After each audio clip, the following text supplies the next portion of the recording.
চান তাদের মধ্যেই এই পরিবর্তনগুলো দেখা যায়।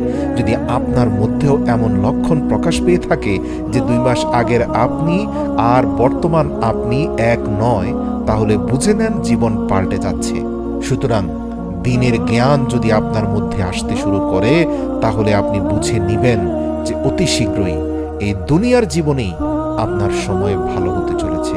এগুলো পরীক্ষিত কারো মন গড়া কথা নয়। তৃতীয় নম্বরটা খুবই গুরুত্বপূর্ণ। হযরত আলী এ ব্যাপারে ইরশাদ করেন যে কখনো কোনো মানুষের মধ্যে যদি ধৈর্য ধারণ করার প্রবণতা বৃদ্ধি পায়, তাহলে ধরেই নিবেন যে নিঃসন্দেহে তার জীবন পাল্টে যাচ্ছে।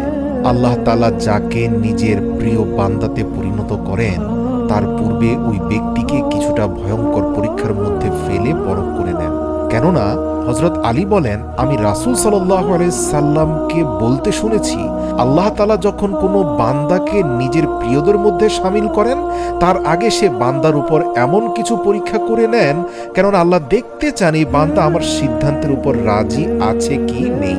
মনে রাখবেন, যে ব্যক্তি আল্লাহ তাআলার সিদ্ধান্তের উপর রাজি হয়ে যায়, তখন আল্লাহ তাআলা সেই ব্যক্তিকে দুনিয়াতেও রাজি করে নেন, এমনকি আখিরাতেও তাকে রাজি করিয়ে থাকেন। আবার এই সকল পরীক্ষার মুখে পরাজিত হয়ে অনেকের জীবন ধ্বংসের মুখেও চলে যায়।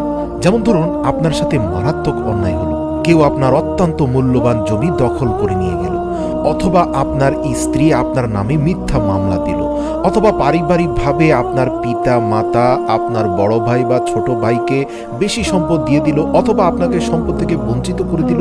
দুনিয়ার জীবনে এমন এমন ঘটনা ঘটে, এগুলো অস্বাভাবিক কিছু নয়, আপনার সাথে জুলুম হতে পারে। এই রকম ক্ষেত্রে অধিকাংশ মানুষই কিন্তু এই পরীক্ষাগুলোতে ব্যর্থ হয়ে যায়, অর্থাৎ সে রিয়্যাক্ট করে। অর্থাৎ সে যখন জুলুমের শিকার হয়, তখন সে আবার জুলুম করার রাস্তাকে বেছে নেয়। যেমন দেখবেন, অনেক প্রতারক, ধাপ্পাবাজ, ঠকবাজদের জীবন রিসার্চ করে দেখবেন, অতীত জীবনে তারা বড় ধরনের ধোঁকা অথবা কষ্ট অথবা জুলুমের শিকার হয়ে সে এই রাস্তা বেছে নিয়েছে। আবার এদের মধ্যে কিছু সংখ্যক লোক আছে যারা জুলুমের শিকার হওয়ার পরেও নিজ থেকে কারো বিরুদ্ধে জুলুম করতে যায় না। অর্থাৎ তাদের মনোভাব হলো, আমার সাথে যা হয়েছে ওই একই কাজ আমি রাগের মাথায় অথবা প্রতিশোধ পরায়ণ হয়ে অন্য কারো সাথে করব না। আমি আমার রবকে ভয় করি, নিঃসন্দেহে আমার রব আমার উপর এটা পরীক্ষা হিসেবে পাঠিয়েছেন। আমার উপর যত অত্যাচার, নির্যাতন, কষ্ট হয়েছে, আমি এর বিনিময়ে আরেকজনের সাথে একই কাজ করতে যাব না। আল্লাহু আকবার। এদের সংখ্যা খুবই কম। আর এই লক্ষণ যদি আপনার মধ্যে প্রকাশ পায়, ধরেই নিবেন যে আল্লাহ আপনাকে পছন্দ করে নিয়েছেন। আপনার জীবন পাল্টে যাবে অল্প কিছুদিনের মধ্যেই। প্রিয় দর্শক, এটা চারটিখানি কথা নয়। রাত জেগে তাহাজ্জুদ পড়া অথবা বছরের পর বছর নফল রোজা থাকার চেয়েও ভয়ঙ্কর কঠিন একটা আমল। এই আমল পৃথিবীর বুকে সর্বশ্রেষ্ঠ আমল। এই আমল পৃথিবীর বুকে সবচেয়ে কঠিন আমল।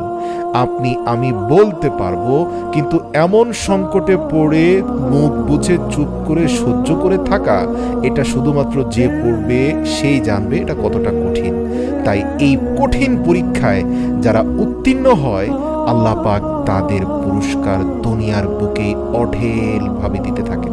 ব্যক্তিগত জীবনে যারা উন্নতি লাভ করে, যারা এই পৃথিবীতে অত্যন্ত সমৃদ্ধ, দুনিয়া আখিরাত উভয় ক্ষেত্রে সমৃদ্ধ, এদের জীবন রিসার্চ করে দেখবেন এরা জীবনের পূর্বে বড় ধরনের বিপদ আপদ মোকাবেলা করে এসেছে। কিন্তু ওই সকল বিপদে তাদের উপর যত অন্যায় হয়েছে, জুলুম হয়েছে, অত্যাচার হয়েছে, তারা কিন্তু তার জবাবে প্রতিশোধ পরায়ণ হয়ে আরেকজনের সাথে অথবা যে জুলুম করেছে তার বিরুদ্ধেই বড় ধরনের কোনো জুলুম বা প্রতিশোধ পরায়ণ হয়ে পড়েনি, বরং ক্ষমা করে দিয়েছে, ধৈর্য ধারণ করেছে, আর এর বিনিময় আল্লাহর কাছে চেয়েছে। সুবহানাল্লাহ। যদি আপনিও এদের মধ্যে একজন হয়ে থাকেন, আপনি নিশ্চিত থাকুন সময় পাল্টে যাবে। জীবনে এমন কিছু পাবেন যে আল্লাহ আপনাকে পরিপূর্ণরূপে খুশি করে দিবে, দুনিয়াতে আখিরাতেও। এ বিষয়ে একটি হাদিস আছে। আল্লাহ রাসূল সাল্লাল্লাহু আলাইহি সাল্লাম মেরাজে যাওয়ার পরে খুব উচ্চ স্বরে এক পায়ের আওয়াজ শুনতে পেলেন। তিনি হযরত জিবরাইল আলাইহিস সালামকে বললেন, ইয়া জিবরাইল, আমি কার পায়ের আওয়াজ শুনতে পাচ্ছি? জান্নাতের থেকে আসছে। তখন জিবরাইল আলাইহিস সালাম বলেন, ইয়া রাসূলুল্লাহ, জান্নাতের প্রত্যেকটি প্রাণী, হুর, গিলমান সকলেই এই আওয়াজ শুনতে পায়। এটা হচ্ছে পৃথিবীর বুকে এক বিশেষ ব্যক্তির, তার নাম হযরত বেলাল হাবশী। সে আপনারই সহচর, আপনারই একজন সাহাবী। আল্লাহু আকবার। এ কথা শুনে আল্লাহর রাসূল অত্যন্ত অবাক হয়ে গেলেন। মেরাজ থেকে ফিরে এসে রাসূল সাল্লাল্লাহু আলাইহি সাল্লাম বেলালকে ডেকে বললেন, হে বেলাল, আমি এমন কেন দেখলাম যে জান্নাতে তোমার পায়ের আওয়াজ শোনা যায়? তুমি এমন কি বিশেষ আমল করো? তখন বেলাল বলল, ইয়া রাসূলুল্লাহ, বিশেষ কিছু